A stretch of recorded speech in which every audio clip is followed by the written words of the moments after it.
你就是你想干嘛就干嘛，这个就是自由，你知道吗？没有，我们这样讲不代表我们以前是有多关在那个鸟笼里面，没有，绝对没有这种事情。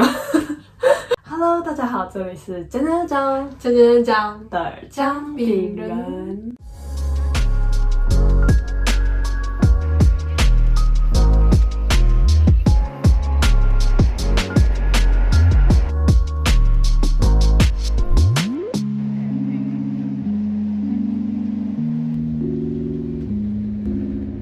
OK， 我们今天就是来一个姐妹深 talk， 来深聊，然后来聊关于今年2021年，就是我们的20岁，我们到底经历了什么，或是完成了什么事情吗？或是有什么 conclusion 的一个交代的一支影片，对。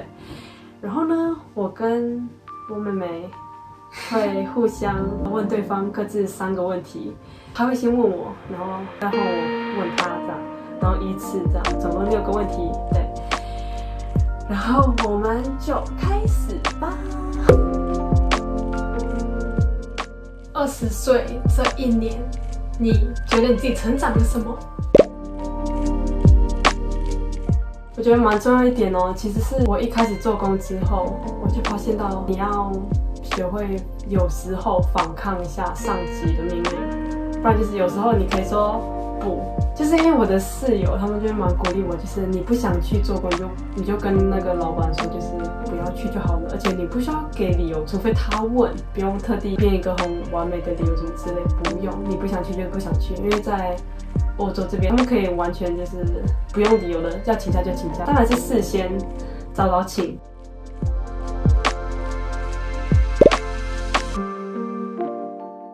然后我觉得我还有学到，就是要适时的表达你自己对他人的感恩，不然就是赞美，就蛮重要的。因为就是刚开始我来大啦，他们这边当地人就是很习惯去赞美，很像你的服装、你的鞋子，就是你的行为举止什么之类的，因为他们就很喜欢就是赞美人家，对。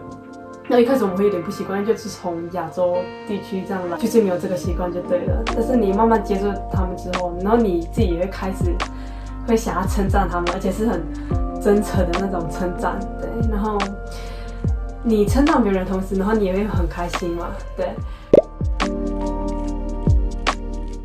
还有一个东西就是我发现到很重要的点，就是直接表达你的最真实的感受。对，爱要说出来。对，你还上节目。当你觉得不开心，你就要讲出来。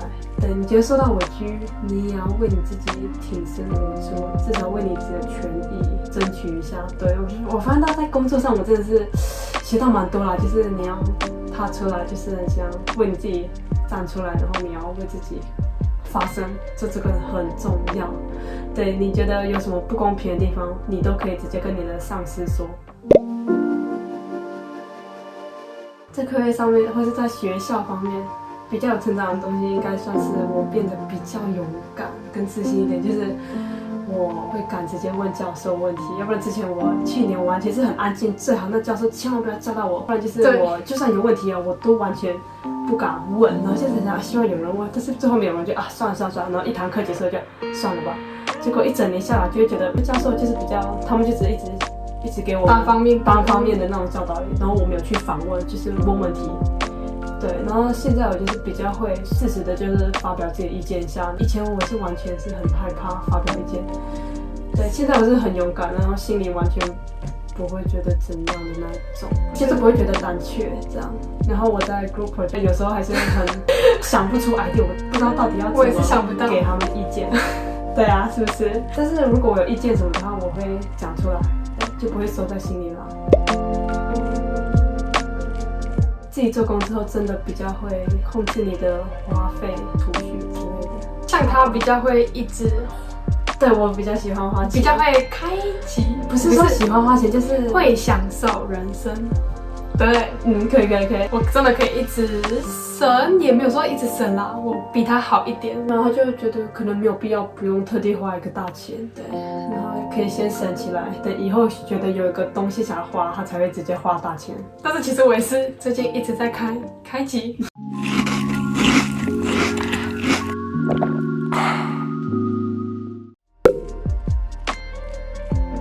好吧，我问你，对。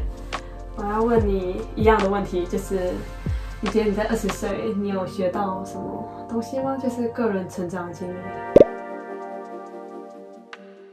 我觉得真的要成长的话，真的是从打工开始，从放假开始打工，就可能你打工就有一些心态上的改变。像我之前打工，可能一直都是派我去收盘子的工作，一开始你会觉得说，哇，怎么过了这么久还一直在收盘，就没有想说去叫你去点单做其他的工作内容。但是后来做着做着，可能就慢慢就接受，就觉得其实也没什么，这个收盘子这个动作就只是需要一个人去完成，然后就刚好就是你，我觉得没有什么特别的，而且感觉其实收盘子也没有什么不好，而且你知道收盘子对我来说就是一个休息，让脑袋休息，跟我就是收盘子就好，我就也不需要跟顾客去沟通，大部分时候是不用。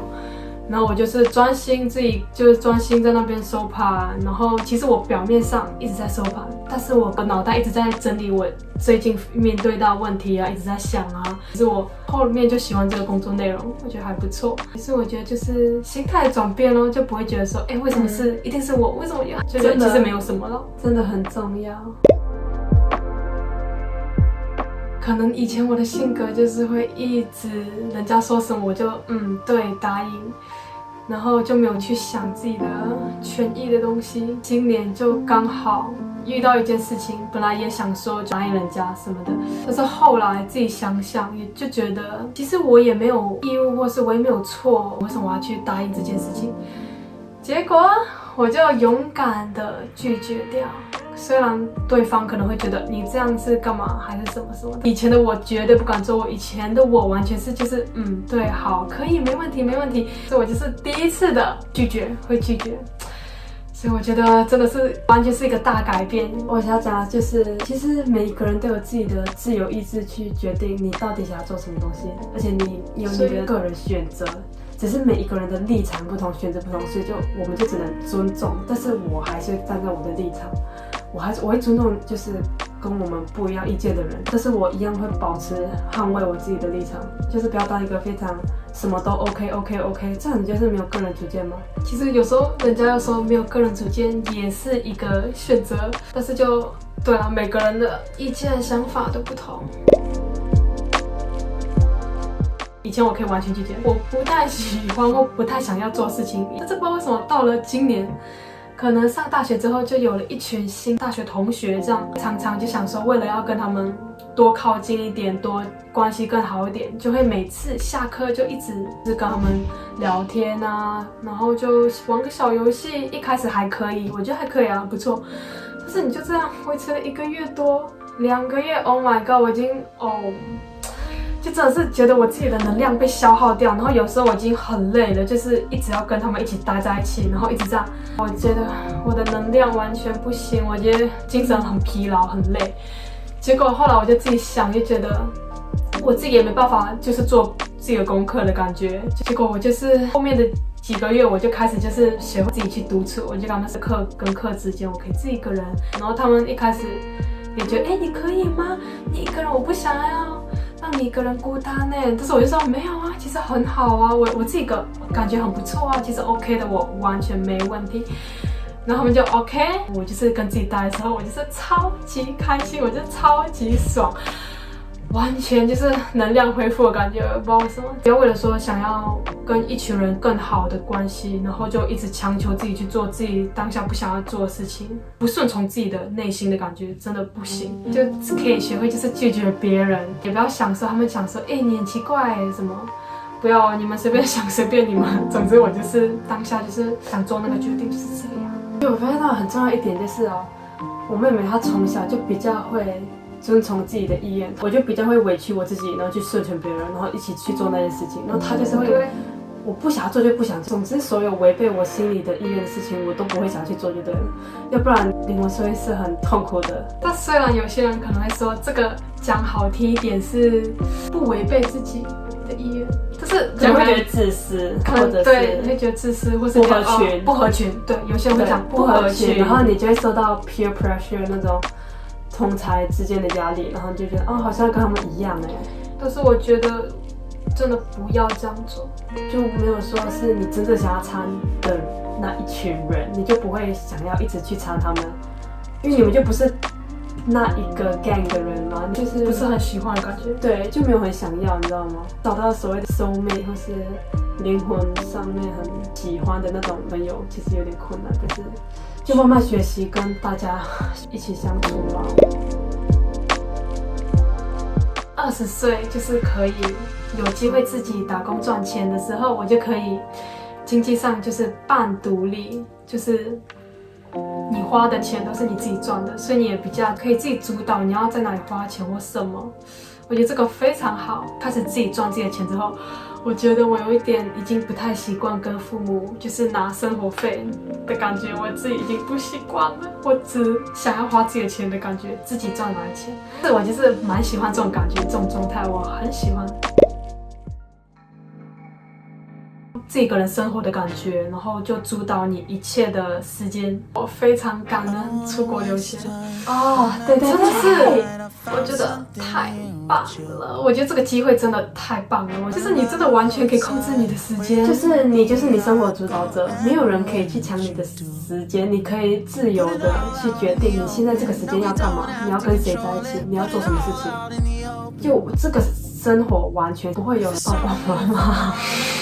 就是说，那个小朋友，我们一起去见那个叔叔阿姨的家，我们一起去吃。现在你一出来，你的生活就完全是你自己，没有任何东西可以去打扰你。对，你可以一切做自己的选择。就是我没有想跟你们出去吃了，我想要去弄一些我自己的东西什么的，完全是自己决定，一切都是你自己的想法。对，这个感觉很爽。很棒，真的，你就是你想干嘛就干嘛，这个就是自由，你知道吗？没有，我们这样讲不代表我们以前是有多关在那个鸟笼里面，没有，绝对没有这种事情。对，但是那个自由的感觉真的很好。如果有同学有朋友想要出来，想自己生活的，我很鼓励。有这个机会的话，可以去。而且你成长的那个速度是更快的，比同才更快。这你就一切自己来，自己的生活方面自己去打理，自己去安排。发生什么事，这是你自己去处理、面对它，是成长最快的。很棒。好吧，还有什么欣赏经历？好，就这样。